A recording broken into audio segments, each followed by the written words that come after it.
WPLR 11.2. It was just over 24 hours ago that the president resigned, and then late afternoon yesterday, the chancellor resigned. So now we sit 24 hours later, and the student protesters think they won.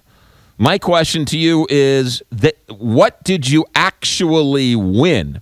I'm going to try and have a rational conversation and without basically vomiting up all my thoughts. And I'm going to actually try and do something that doesn't really work here on radio, is actually try and lay out exactly what I think and exactly where this all went off the rails. 314-969-KTRS, 1-888-550-KTRS, or star KTRS. Do I think that there's institutional racism? I think you can make an argument that there are elements of institutional racism, yes. Would I be supportive of college students who were demanding equal rights and justice for all, and racism exists and we need to root it out everywhere we go? Yeah. Would I support that cause? Absolutely.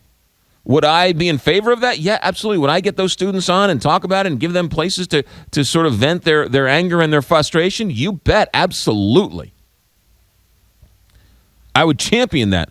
Would I champion athletes who actually became socially conscious and socially aware, and they took time away from their busy schedules and led a campus rally at the student union for injustice for all, or for the Syrian refugees, or for Doctors Without Borders, or for women on college campuses who are being sexually assaulted to the tune of 23% of them? Yeah, I would be. I would champion all of those causes. Would I even champion a cause that a student athlete was involved in, where he was championing a cause that I disagree with? Yes, I would. Because I think there's nothing finer in the American spirit than somebody standing up and using whatever celebrity they have, or whatever name recognition they have, or even no name recognition at all, standing up and making an argument that there's some injustice somewhere. Even if I disagree with them, I would champion that cause. Now, with that being said, in the last 24 hours, guess how many times I have been told, you're white, you benefit from white privilege, you don't understand. And there's no sense explaining it to you because you don't understand. Can there be anything more offensive? Can there be anything more offensive than saying, I'm sorry, the color of your skin forbids you from understanding my argument? Is there anything more offensive than that? Nothing. In fact, I've been told, you're white, you're a member of the media, you'll never understand this. You'll never understand the plight of the black man. And then to see a whole bunch of white protesters supporting the black protesters. Wait a minute. If I suffer from, if I have benefited from white privilege, then every single person who is white benefits from white privilege. So therefore, they're making an argument based on the color of my skin, which by definition is racist. Now, I'm going to get to the phones. 314-969-KTRS, 1-888-550-KTRS, or star KTRS. Do you know how insignificant these protesters are, and how insignificant this man's hunger strike was? It was so insignificant that nobody paid any attention, and they were begging people on social media to pay attention. When and only when did people start paying attention? When the football team wasn't going to play a game. How insignificant do you have to be that you're on a hunger strike and nobody cares?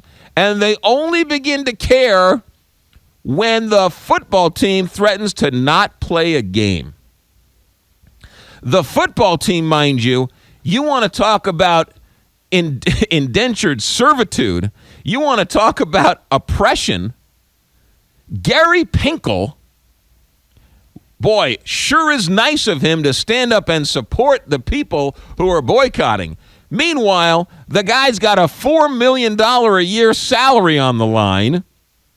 He's got to make sure the black athlete is happy so he can keep them coming to campus, keep being walking billboards for all of their sponsors and shoe contracts and everything else so they can keep the machine going.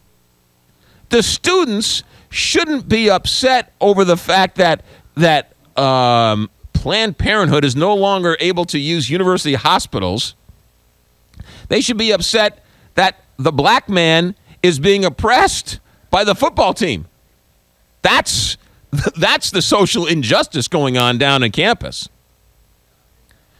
314-969-KTRS, 1-888-550-KTRS, or star KTRS. Let's get to this professor, and let's get to what it is that is so infuriating to me. I don't know what they're arguing over. I really don't. And I've heard national people who have tried to defend them and say, well, yeah, I don't think you understand the racism on campus. You know, there's racism every single day all over the place. That doesn't mean the president of the university should be fired. You know what? There's racism, I bet you, on UMSL's campus yesterday and today and the next day and every day. Should the president be fired over it? Should the chancellor step down? You name a college campus, I'll tell you something terrible that happens. How about all the women who were sexually assaulted on campus and who's end up not going to the police don't believe them, the police shove it under the rug, and or the administrators or coaches and a variation thereof stonewall an investigation. How about that injustice? Who's standing up for that injustice? Clearly nobody. Just as long as we got the football players and we got the football game on Saturday. Just don't cancel our football game. Classes, we can walk out of those. Can't cancel the football game. What is it they want? It can't be, it just can't be that they decided to take the insurance away from the grad students. That's why the president should be fired. It can't be that Planned Parenthood and the administration announced that Planned Parenthood does not have hospital privileges at university campus hospitals. It just can't be. It can't be a random racial slur at a couple of African American students while on campus. It just can't be. You're going to go on a hunger strike because why? It makes no sense. And then when the media tries to find out the story, the football players who were the catalyst for the president to be fired at the news conference, how many football players showed up to tell their story? Zero. This was the first news conference that people can remember in which football players did not show up at all. Every week they're there to talk to the media about first downs and second downs and fumbles and touchdowns and interceptions and wins and losses. But when they were acting like a leader and changing social policy on campus, wow, you guys won. That's fantastic. Let's ask you a couple questions. They don't even show up. Either they were told not to show up and did as they were told, or they chose not to talk to the media. Either way, they are skirting their responsibility. You want to be a leader? You stand up. You want to stand up for a cause? You stand up tall and proud and explain why it is you are doing what you're doing. You were ready to call off a football game. Why? Then you have these students who are actually trying to go and tell the story. First, we'll start with St. Louis County. Here's a student on campus working for ESPN, Tim Tye. Here's what he had to deal with. You think it's funny? You need to go.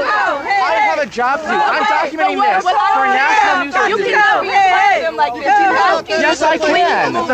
This is a First Amendment that protects your right to stand here, protects mine. You're not going to yell at her. So just calm down. You're not going to. Okay, ma'am. She doesn't want you. They don't want you in front of her. Ma'am, don't yell at me, ma'am. So The First Amendment protects your right to be here and mine. Okay. This, by the way, we should say is on campus in the quad during a free speech rally that they're telling the media, you're not allowed to be here. This woman who you hear calling for backup physically tries to harm the reporter, physically tries to break the camera, and calls for muscle. She happens to be a mass communications professor at the University of Missouri. Listen to this. Hi, media. Can I talk to you? No, you need to get out. You need to get out. No, I don't. You need to get out. I actually don't. All right. Hey, who wants to help me get this reporter out of here? I need some muscle over here. Who wants to help me get this reporter out of here? I need some muscle. That woman is educating the future Americans on mass communication. She should be fired immediately. Immediately, she should be fired. And now you have, the last clip, is the director of Greek life telling this person that they need to get away, even though she's a paid employee for the University of Missouri telling another student to get off of campus. Listen to this. Sincerity. Please, sir. Sir, I am sorry. These are people too. You need to back off. No, there's no law. You know what? Let's back off about personal space. Back off. Leave these students alone. Keep your hands. Back off. Back off. Go. Don't push me. We don't want you to tell our story. Not everyone act like that. How your story is told in the media. Don't Well, you know what? She needs to decide if she's going to talk to you or not. She doesn't need to talk to me. I don't want her to talk to me. She doesn't want to see you. I don't want her to I know that. She You need doesn't to want back to up. see you. I know that. I know that. I know you better back up. What? I know that. Don't push me. Don't touch us. We have an unethical reporter who won't leave. Excuse me. All right. That's the director of the Greek life. There you go.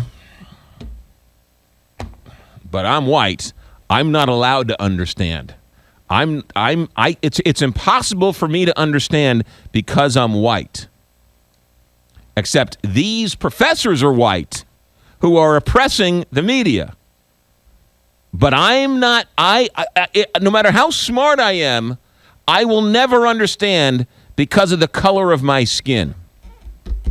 That's their message. 924, big fight, 944, 922. Let me try that. Rattled. 922, big 550 KTRS. John Beal Roofing. Residential, commercial, industrial. Doesn't matter what type of roof. Doesn't what matter the problem with the roof. They will come and solve the roof.